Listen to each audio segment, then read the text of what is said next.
So basically, what we have for the sessions themselves, or I should say, the tracks within y'all's specific instance, is we're going to have chat rooms going on, and this is essentially what a chat room looks like.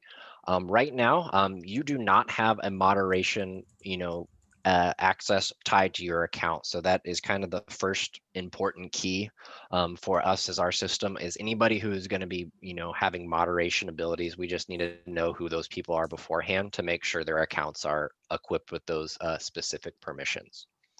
Okay, what do you Um, need for an account? What constitutes an account? What they registered with, or what they would preferably log on to? if they're officially registered for those for the presentation, just their email and first and last name, so we know which accounts to plug in. Or what I was telling Carrie and them earlier is, technically, if any moderators or volunteers, they don't technically have to register for the conference, but I would just need their first, last name, and email address to get an account for them set up and ready to go. Okay. Um, so this is the chat room. So this is going to be what's happening during the tracks as the presentations are playing through. It is, exactly what you would expect from a chat room. Anybody can post. There is no private messages, so it is, everyone can kind of see everything. Anybody with a moderator ability does have the access to kind of give themselves a flag. So this is very handy for speakers, or, in kind of my example right now, I have like a subject expert next to it. This is all controllable by these moderators or these folks as well too, to change what their tag is at any point during the presentation. So as you can see, I just updated myself to moderator. So to kind of run through specifically the functions and actions. So first, to kind of run through what everyone has access to, everyone has access to post messages within the chat and forum. Everyone has the ability to change at least their username or what they are displayed as within the chat. And users do have the ability to select any of these adorable animals as their headshot, or, upload a simple headshot. This upload only accepts image files, so and it's only a maximum of 2 megabytes, so nothing crazy going on in there. But all users technically have the ability to get those things adjusted and created. Image Um, files is an IMG, or will accept JPEG and PNG as image yeah, files as well, or JPEG and PNG mostly is what I see, or what people use. So that is what everyone has access to. Or I guess more specifically, everyone does have the access to do a pop-out chat. So if they do want to have like a two-screen experience or something like that, they can technically pop the chat out of there, as well as a pinning ability. So if they are reviewing some discussion there and it's not pinned, if someone types in a new message, it shoots down to the bottom. Whether Whereas if it's pinned and someone posts something, it stays still, so folks can review the chat room, because it can be an active chat room at the end of the day. So what moderators specifically have is, moderators will be indicated up here in this upper section, so they kind of have an idea of who other moderators are, if it is one of those things that these people are volunteers mixed with speakers, so people kind of have an idea of who's who. Moderators do have the ability to come in here and delete any post that they see fit at any point. Now, deleting those posts is just that. It just removes the post so that no one else can see it. Moderators also have this drop down for everyone who's involved within the presentation. And this is, I like to call it the acting the fool tab. So, with Elena, we are kind of testing with this. If Elena just starts going off and, saying explicits, being inappropriate, whatever, you can come in here and blacklist, and they just completely go away from the system. They delete all the posts that they've posted within that chat room thus far. And basically, also call it the shadow realm for anybody who is posted or blacklisted. They get zero feedback. They don't know that they're blacklisted. They can still quote unquote post, but no one will see it. So it is one of those things where they're kind of left into this play box or this area by themselves. So, if very rarely happens, but definitely want you to be aware of that that functionality, that the user who is blacklisted doesn't specifically know it, can still post, but just no one can see it. At any point, if it is an oops, you can always unblacklist someone. It doesn't bring the post back. So it is one of those things, if you do need to put someone in timeout, it will just quickly remove their stuff, but then allow them to continue and engage within the chat room itself. That's generally it with the chat room. So really straightforward. The X, to kind of quickly review with the moderation tools, it is one of those things where you can quickly delete any post that you see fit if something is inappropriate, or I've oftentimes seen in these continued education pieces where a sponsor or someone tries to advertise something and it's just like, hey, this is education time, you can't do that type of thing. Or the straight up blacklist if someone is being completely inappropriate and need to be removed from the chat room entirely. So again, this is going to be within all the individual tracks. I'm going to just go ahead and get logged in to y'all's conference real quick. So these are going to be like, the education pieces. These presentations themselves are going to have the chat room. Now, the other version of this is something that we're doing, kind of like a job board, which is, basically a Facebook style posting. So I believe this has been limited to this job board and basically any sponsor booth that opts for this style of presentation. So we can see that Armor has this set up as well too. So I would need to know granularly who is the moderator of which page. So like in this example, whoever is manning the Armor booth would need to be identified as a moderator, versus whoever the volunteer is with the job board needs to be set up as a moderator over there.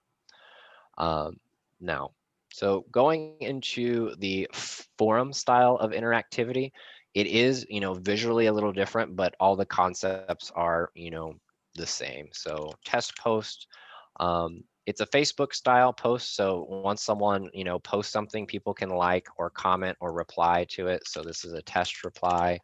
So you have basically little threads running along in it. If someone comes in here and does a new post, it just stacks on top of it. Now, what's a little bit interesting or different than the chat room, everyone has the ability to delete, remove, or edit their own posts. So if someone does post something in the job board and like had a typo or something, anybody, not necessarily anybody, that specific user can edit or delete their own post. Where moderators come into play is moderators can do the same, but also block or do that for others. So whether or not a moderator can edit a certain post, if they so wish, a moderator can delete a post, if you will. And this is a little bit unique of the form as well too, is you can pin posts to the top, so that new posts are. Well, actually, that didn't pin. So I'll get the devs to look at that one, but I know it works over in the forum page itself. But basically, moderators are the only ones that have the ability to pin post. If it's like an important subject or topic, or there's like a good important thread that was worthwhile for people to see, they have that ability. In terms of deleting it, that is just a straight delete from the post, so it goes away after it's deleted. Pretty straightforward. And then instead of blacklist, the moderation for this is mark as spam. So if someone does, act the fool within the forum, marking as spam is the equivalent of the chat room blacklist. They won't be able to post any longer. No one will see their posts, etc. So kind of to address this, the remove post delete. So if I post another reply within here, I just have the ability to delete.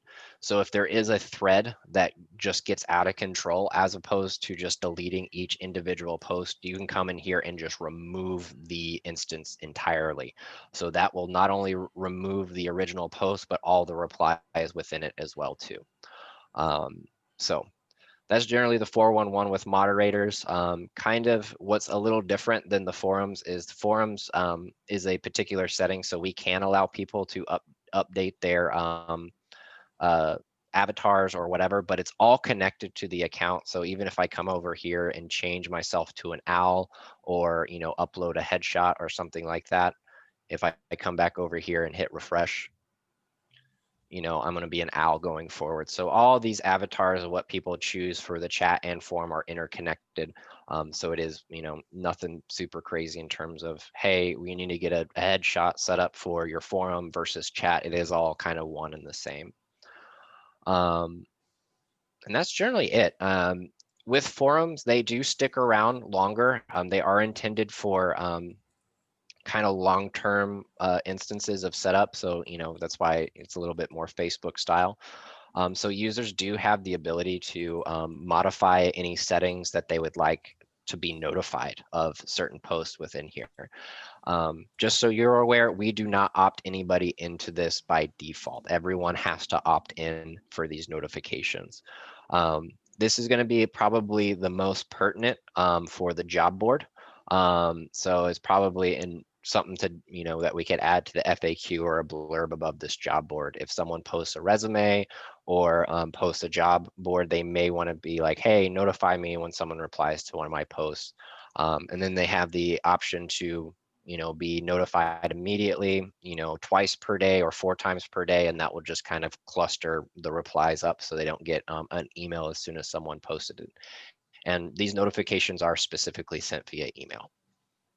And this is based on their account, that email address I was referring to, whatever they are signed up on, or whatever the email is tied to that particular moderator or volunteer, or whatever the instance may be.